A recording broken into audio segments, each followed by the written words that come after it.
सवाल नंबर 1 में पूछा गया कि नफ्सियात की पहली तजर्बा गाह कहाँ कायम की गई, वाज़ेह करें। यानी कि नफ्सियात की पहली तजर्बा गाह कहाँ कायम की गई, वाज़ेह करें। ऑप्शन 1 जर्मनी में, ऑप्शन 2 बरतानिया में, ऑप्शन 3 चीन में, ऑप्शन 4 जापान में।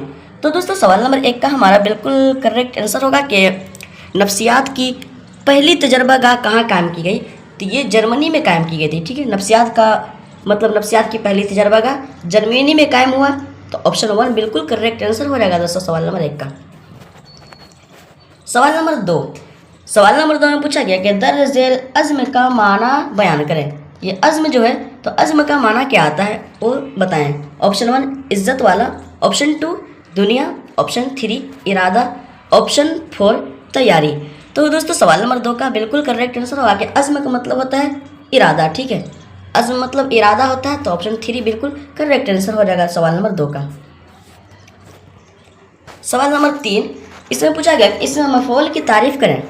इसमें मफ़ऊल जो है उसकी तारीफ़ करें कि इसमें मफ़ऊल कहते किसको हैं। ऑप्शन 1 इसमें मफ़ऊल वह इसम है जो किसी के लिए मुंतखब किया गया हो। ऑप्शन 2 इसमें मफ़ऊल वह इसम है जिससे इसमें फ़ाइल निकलते हो। ऑप्शन 3 इसमें मफ़ऊल वह इसम है जिससे गुजरा हुआ ज़माना मालूम हो। ऑप्शन 4 इसमें मफ़ऊल वह है जिस पर फ़ेल वाक़ हुआ हो। तो दोस्तों सवाल नंबर 3 का हमारा बिल्कुल करेक्ट आंसर होगा कि इसमें मफ़ऊल उस इसम को कहते हैं जिस पर फ़ेल वाक़ हुआ हो, तो हमारा ऑप्शन 4 बिल्कुल करेक्ट आंसर हो जाएगा दोस्तों सवाल नंबर 3 का। सवाल नंबर 4, इसमें पूछा गया कि दर्ज झेल मलक का माना मुंतखब करें। ये मलक है दोस्तों, ठीक है, मलक। ठीक है, लाम पर भी ज़बर, मीम पर भी ज़बर, तो मलक का मतलब क्या होता है। ऑप्शन 1 शहर, ऑप्शन 2 जायदाद, ऑप्शन 3 फरिश्ता, ऑप्शन 4 मालिक। तो दोस्तों सवाल नंबर 4 का बिल्कुल करेक्ट आंसर होगा कि दर्ज झेल मलक का माना क्या होता है, तो मलक का मतलब होता है फरिश्ता। ठीक है, मलक का फरिश्ता होता है, तो ऑप्शन 3 बिल्कुल करेक्ट आंसर हो जाएगा साथी सवाल नंबर 4 का। और इसकी जमा जो आती हैं वो मलाइका आते हैं। ठीक है, इसकी जमा जो आते हैं वो मलाइका आते हैं, ये जमा हो जाएगा प्लूरल शब्द। ये सिंगुलर है, ये प्लूरल है। ठीक है, सवाल नंबर 5, सवाल नंबर 5 में पूछा गया कि वह आया था, वो आया था ये कौन सा फ़ेल है, मुंतखब करें। ऑप्शन 1 माजी मुतलक, ऑप्शन 2 फ़ेल हाल, ऑप्शन 3 माजी इस्तिमरारी, ऑप्शन 4 माजी बईद। तो दोस्तों ये ग्रामर से क्वेश्चन है और ये ज़माना से क्वेश्चन है। तो सवाल नंबर 5 का हमारा बिल्कुल करेक्ट आंसर होगा कि वो आया था ये कौन सा फ़ेल है, तो ये फ़ेल माजी बईद है। ठीक है, वो आया था ये फ़ेल माजी बईद की मिसाल है, तो ऑप्शन 4 बिल्कुल करेक्ट आंसर हो जाएगा साथियों सवाल नंबर 5 का। सवाल नंबर 6, इसमें पूछा गया कि दर्ज झेल किसने दर्ज झेल किसने नफ्सियात की पहली तजर्बा गाह कायम की। ठीक है, नफ्सियात की पहली तजर्बा गाह जर्मनी में कायम हुआ था।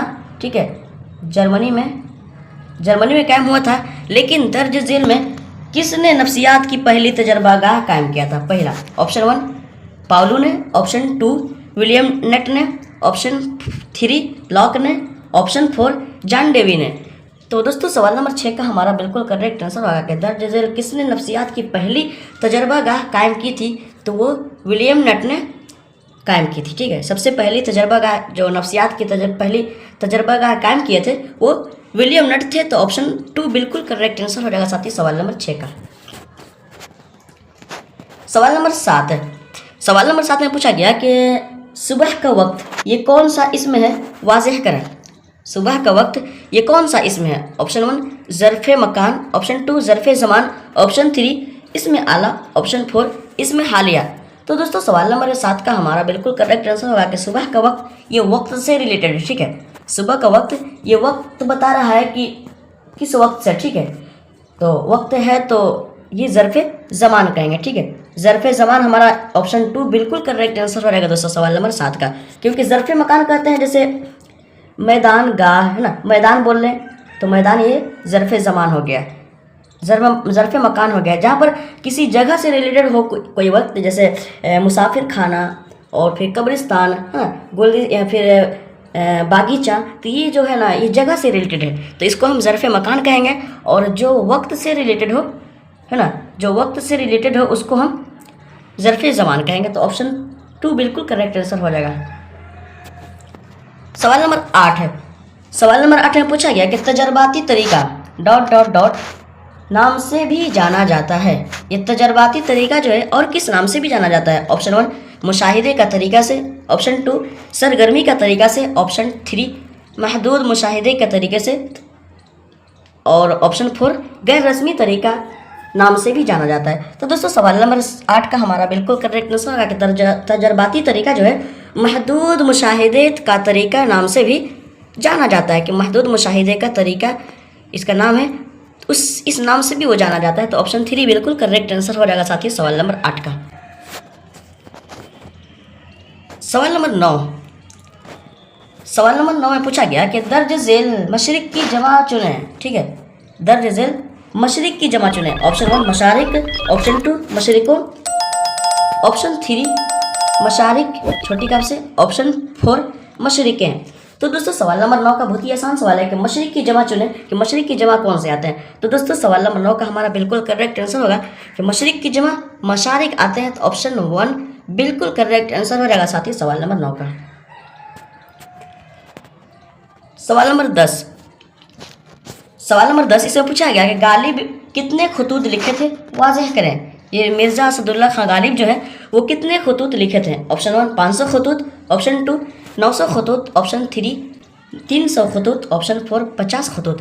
तो दोस्तों मैं आपको बताता चलूँ कि गालिब जो थे मिर्ज़ा असदुल्ला खां गालिब, तो अपने आइज़ा व क़रीब दोस्तों अहबाब रिश्तेदारों तक वो कुल मिलाकर 900 खतूत लिखे थे। ठीक है, 900 खतूत वो दर्ज किए थे। तो ऑप्शन 2 बिल्कुल करेक्ट आंसर हो जाएगा दोस्तों सवाल नंबर 10 का। सवाल नंबर 11 इसमें पूछा गया कि म्यांमार का माना वाज़ेह करें। ये म्यांमार जो है, म्यांमार का मतलब क्या होता है, इसका माना क्या आता है, वाज़ेह करें। ऑप्शन 1 बनाने वाला, ऑप्शन 2 मालूम करने वाला, ऑप्शन 3 जायज़ा लेने वाला, ऑप्शन 4 इनमें कोई नहीं।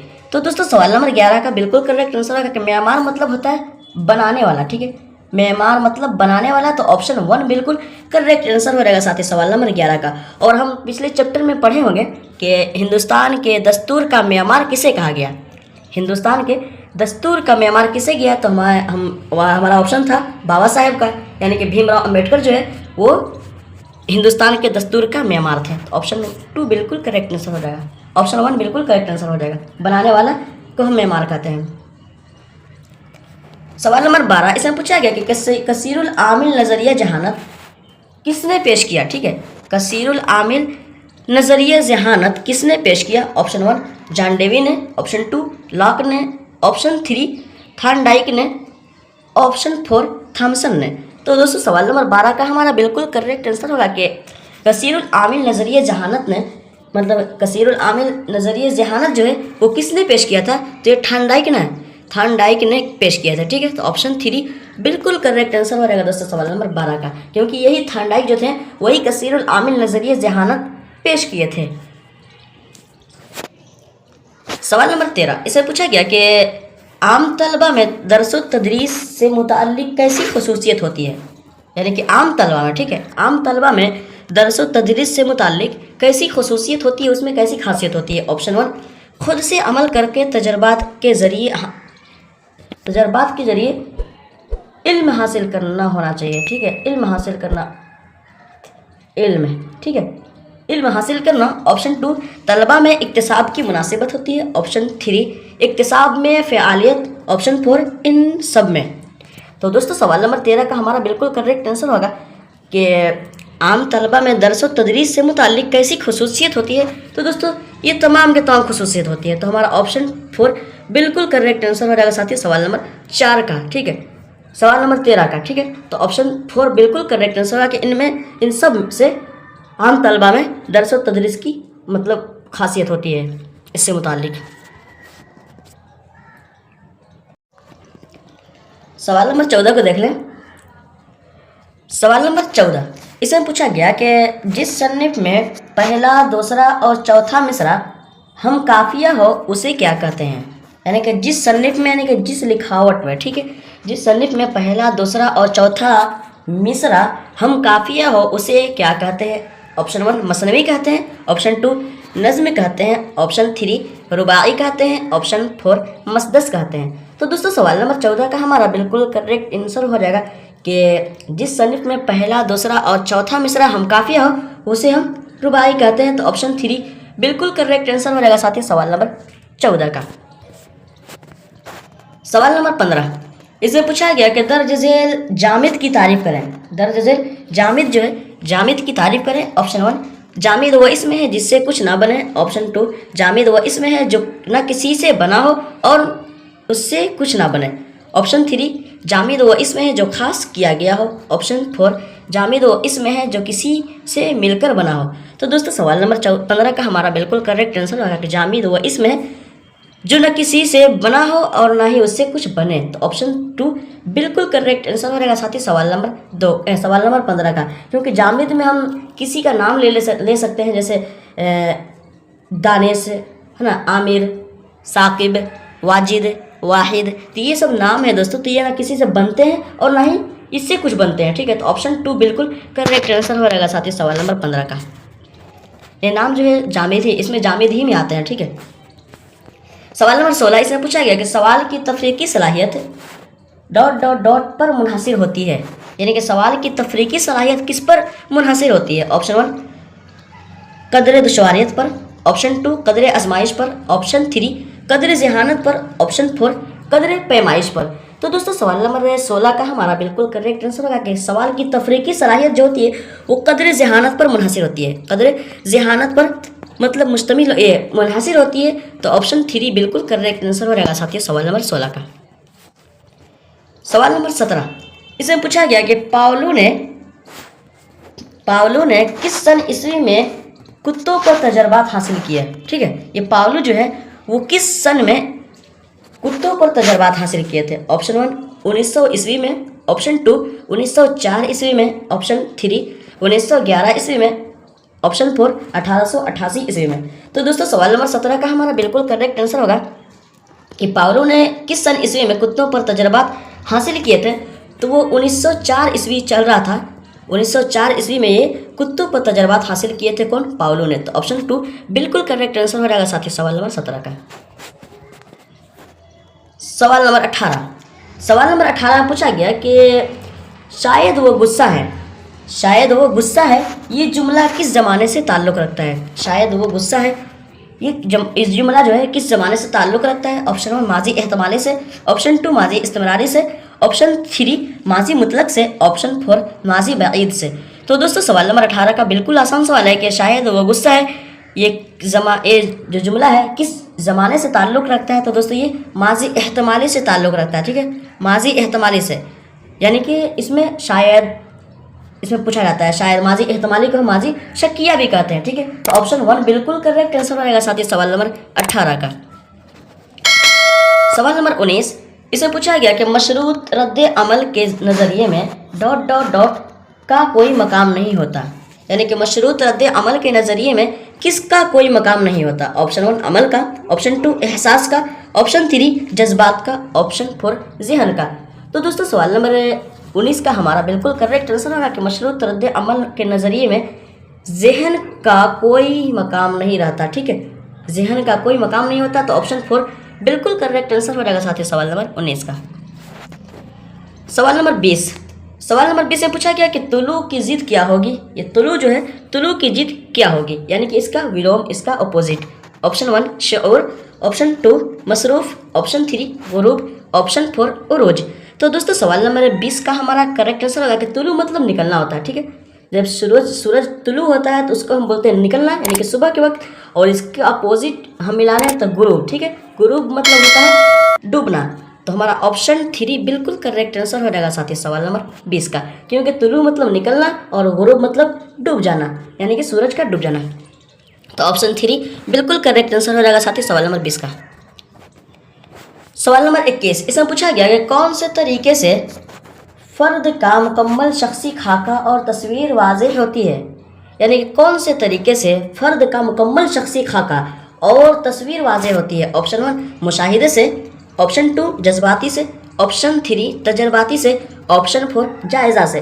तो दोस्तों सवाल नंबर 21 का हमारा बिल्कुल करेक्ट आंसर है कि किसी भी शख्स के तरीके से, किसी भी शख्स को, यानी किसी भी शख्स की शख्सी खाका और उसकी तस्वीर वाज़ेह करने के लिए हमें जायज़ा की ज़रूरत पड़ती है। ठीक है, जायज़ा लेंगे तभी तो किसी के बारे में पता चलेगा। तो ऑप्शन 4 बिल्कुल करेक्ट आंसर हो जाएगा साथियों सवाल नंबर 21 का। सवाल नंबर 22। सवाल नंबर 22 से पूछा गया कि हाजतमंद का माना मंतखब करें। यह हाजतमंद जो है इसका माना क्या आता है? ऑप्शन 1 फ़कीर, ऑप्शन 2 तलबगार, ऑप्शन 3 गरीब, ऑप्शन 4 अमीर। तो दोस्तों सवाल नंबर 22 का हमारा बिल्कुल करेक्ट आंसर होगा कि हाजतमंद मतलब कि तलबगार, ठीक है, तलब करने वाला। तो हमारा ऑप्शन 2 बिल्कुल करेक्ट आंसर हो रहेगा साथ ही सवाल नंबर 22 का, क्योंकि हाजतमंद मतलब जिसके पास कुछ है नहीं, ठीक है, उसको कुछ किसी चीज़ की हाजत हो तो उसी को हम तलबगार कहते हैं। तो ऑप्शन 2 बिल्कुल करेक्ट आंसर हो जाएगा। सवाल नंबर 23। सवाल नंबर 23 में पूछा गया कि दर्ज झेल आसमान का मुतजाद क्या होगा? ये आसमान जो है, आसमान का मुतजाद इसका विलोम शब्द क्या आएगा? ऑप्शन 1 ज़मीन, ऑप्शन 2 फर्श, ऑप्शन 3 धरती, ऑप्शन 4 अर्श। तो दोस्तों सवाल नंबर 23 का हमारा बिल्कुल करेक्ट आंसर होगा कि ज़मीन का दर्ज झेल आसमान का मुतजाद क्या होगा? तो आसमान का मुतजाद ज़मीन आएगा। तो ऑप्शन 1 बिल्कुल करेक्ट आंसर हो रहेगा साथ ही सवाल नंबर 23 का। और फर्श का पूछता तो फर्श का आता अर्श, ठीक है, फर्श का पूछता तो फर्श का अर्श आता। तो ऑप्शन 1 बिल्कुल करेक्ट आंसर होगा कि आसमान के ज़िद ज़मीन आते हैं। सवाल नंबर 24। इसमें पूछा जा रहा है कि दर्ज झेल ममालिक किसकी जमा है? दर्ज झेल ममालिक जो है वो किसकी जमा है? ऑप्शन 1 मल्लिका की, ऑप्शन 2 मुल्क की, ऑप्शन 3 मलक की, ऑप्शन 4 मिल्क की। तो दोस्तों सवाल नंबर 24 का हमारा बिल्कुल करेक्ट आंसर होगा कि ममालिक मुल्क से आया है, ठीक है, ममालिक जो है मुल्क से आया है। तो मुल्क कौन सा है? ऑप्शन 4, ठीक है, ऑप्शन 4 हमारा बिल्कुल करेक्ट आंसर हो जाएगा साथियों सवाल नंबर 24 का, क्योंकि मुल्क की जमा जो है मालिक आते हैं। सवाल नंबर 25। सवाल नंबर 25 से पूछा गया कि नफ्सियात की पहली तजर्बागाह किस सन ईस्वी में कायम हुई? यानी कि नफ्सियात की तजर्बागाह, यानी उस पर तो पहले पूछा गया कि तजर्बात की पहली तजर्बागाह कहाँ है, कब कायम की गई। यहाँ पर नफ्सियात की पहली तजर्बागाह किस सन ईस्वी में कायम किया गया?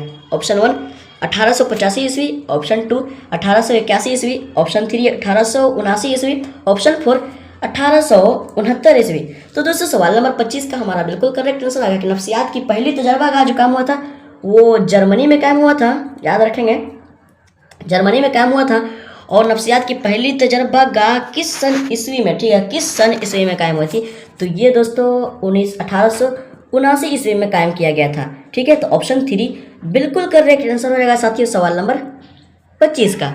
तो चलिए साथियों, thank you so much all everyone इतने देर तक बने रहने के लिए और अपने तैयारी को मुकम्मल करने के लिए। तो दोस्तों मैं उम्मीद करता हूँ कि आप सबके इल्म में मज़ीद इजाफा हुआ होगा और आपकी तैयारी बखूबी तरीके पर चल रही होगी। तो चलिए दोस्तों, जाते जाते मैं यही कहूँगा कि जो हजरात अब तक सब्सक्राइब ना किए हो तो ज़रूर सब्सक्राइब कर दें और दूसरे अहबाब तक ज़रूर शेयर कर दें। तो चलिए दोस्तों, मिलते हैं अगले चैप्टर में अगले सवालों के साथ। तब तक के लिए अपना ख्याल रखेंगे। अल्लाह हाफिज़।